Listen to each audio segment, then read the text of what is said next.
Sa Panalo yun, magandang hapon. So for today's vlog, tuturo natin sa inyo kung paano magbaklas ng fork nitong Sniper 155. Siyempre, kalas na ng konti nito, tinanggalin tapaludo. So dito, rebuild tayo ng mga tools para makalas yung ating mga ganito. Kasi marami nagtatanong kung paano tanggalin to. So dito, kailangan nyo ng H8 dito sa ating pantanggal ng bolt sa ilalim. Ito yun. So yung malaking alin dyan. Tapos ito, kailangan nyo ng flower na ganito. So, M12 ang kailangan nyo na plyman. So, flower yan. Pang-kontrato doon sa loob. Yan, M12 yan. So, binala na namin sa T-Rens, tapos wala nang alisan. Kasi dalay ni Jongpong. Tapos, kailangan natin ng pang-tulak ng cup ng ating takip ng sa langis, sa inner tube natin.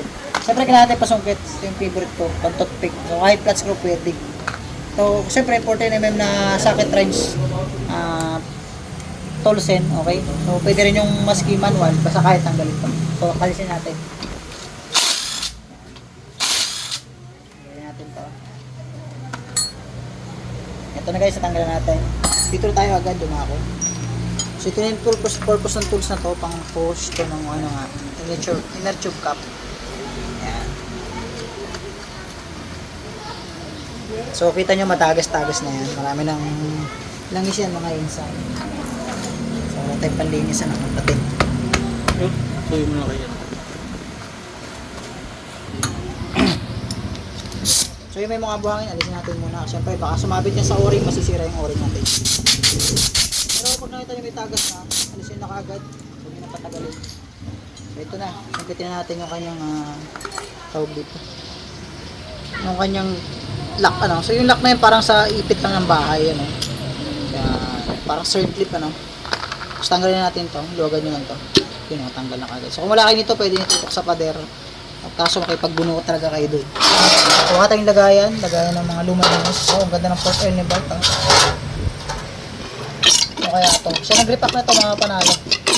Alam ko yan. Mukhang tuti yata itong tinira ni paring Bart. Oh, ay hindi, siya. Parang gear oil to ni Keyworks. Kita nyo yung patak. Gear oil ni Keyworks yan mga Panalo. Tsaka yung amoy, na-amoy ko na. So ito yung trabaho nitong M12 na flower, Yan, M12. So yun yung size na-reveal na natin. Ito. Sa 150, ang pangalas niya, yung alin na malaki. 8 yata yun. Gis na alin. So ito naman, flower siya, kaya M12 siya. Okay? So sa 155, diba po? Yan. So ito yung pangontra sa kanya. Tapos ito yung tools na gagamitin natin. H8, So wag nyo agad dyan na babarilin ng direct. Kasi pwedeng mabilog yan. So, tumaupo muna kayo para pagbuksan kayo. Ayan. Okay, huwag yung kalimutan pukpukin muna para ma-impact yung tinatawag na thread locker. So, counterclockwise yung ikot. Ayan, tanggalan natin. So, ito na yung bolt na yun, laki niyan. Tapos, meron yung copper washer dyan. So, ingatan nyo mawala yun. So, saka nyo lang mahuhugot ito. Ayan, tanggal na. Tigas.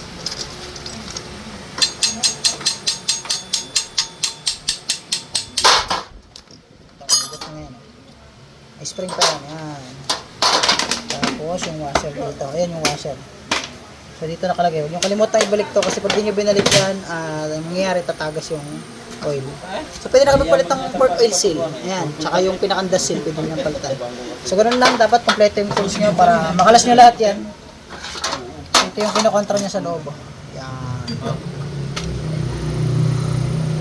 Ayan, linisin natin ito lahat. So, pwede palinis gas, pwede Kobe. So, kung anong pwedeng panlinis na.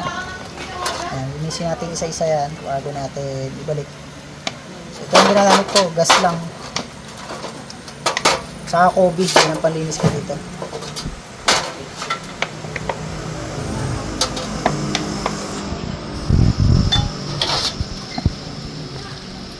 Yan, kasi ang dumi na yan Ito naman yung kanyang spring, linisin natin.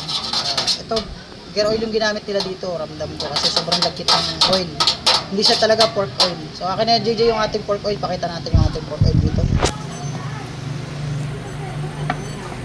So gamit namin pork oil dito, motor syempre. Ayan ang pork oil, 15W. So yung gamit natin, yung kulay nyo, kulay gold. Hindi po yan namin kinadlo kung saan lang Yan talagang ginagamit namin ito. So motol na pork oil Dati paito. Pero kung hindi naman maganda rin yung paito.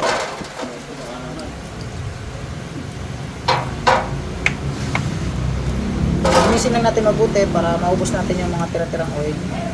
Ayan. Ayan. Tapos syempre gamit tayo ng hangin para masaid natin yung mga dumi.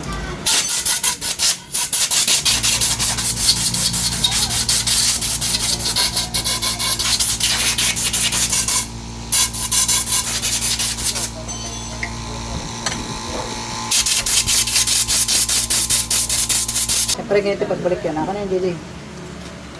So, na-accident kasi yung motor ni paring bulk kaya ito papalitan natin. So, ito yung spring. Ayan. Lagay nyo lang yung spring. Tapos lagay nyo na dito. Tapos, pasok nyo na dito sa kanyang inner tube. Ay, sa outer tube. So, ito yung tinatawag na outer tube. Tapos nang ipak dito, tinamaan dito.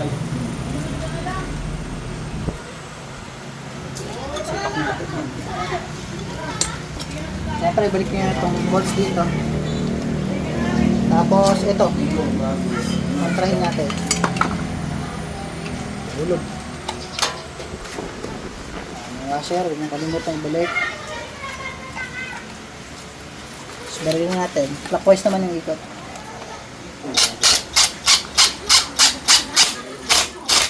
So, tama lang yung impact. Huwag mong pakahipitan ito. So, ayun, matanggal. Yan.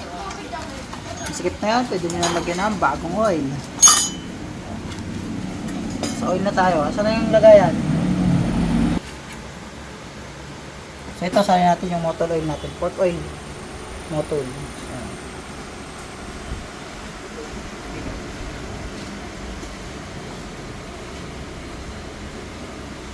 So yun, common naman yung pagbabalik ano, hindi natin isa-isahin.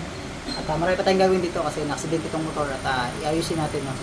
So guys, sana may natutunan doon sa konting video natin na yan. So makukuha nyo, magagamit nyo sa bahay. Basta may gamit din kayo na tools. Ano?